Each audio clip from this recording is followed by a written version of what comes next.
Hi everyone, this is Group 8, and today we are going to be opening for mainstream schools in rebuttal to deaf schools.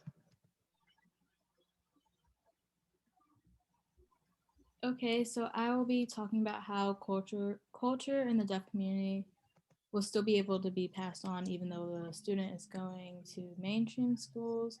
So basically, I believe that ASL can be taught to hearing individuals, allowing the deaf students, to communicate with them a lot more, and basically,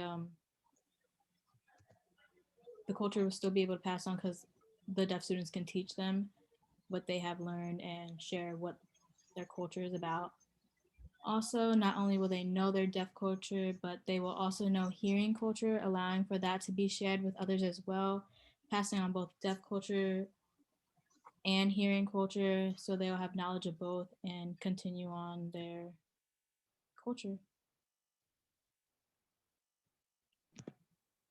In regards to socialization for deaf students, going to mainstream schools helps to diversify their learning environment, such as meeting new people, not just other deaf students and teachers.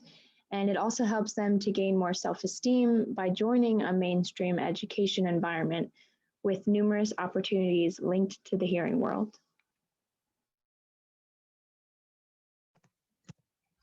Arguing against the aspect of improved education for students in the deaf schools, it's important to note again that all children are different and respond to environments uniquely.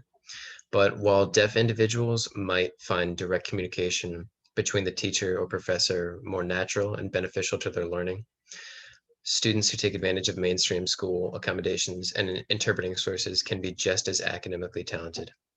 According to an article published by Oxford University Press, with sufficient resources for academic integration, a substantial percentage of students make 1 year's academic progress in a year's time.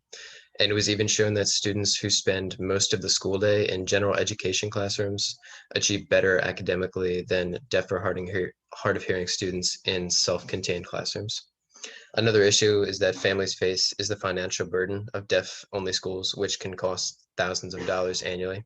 So sometimes the option of qualified interpreters and public school resources can be more cost efficient to students and still allow them to gain a more standardized level of knowledge for mainstream schools. Thank you. Thank you, guys.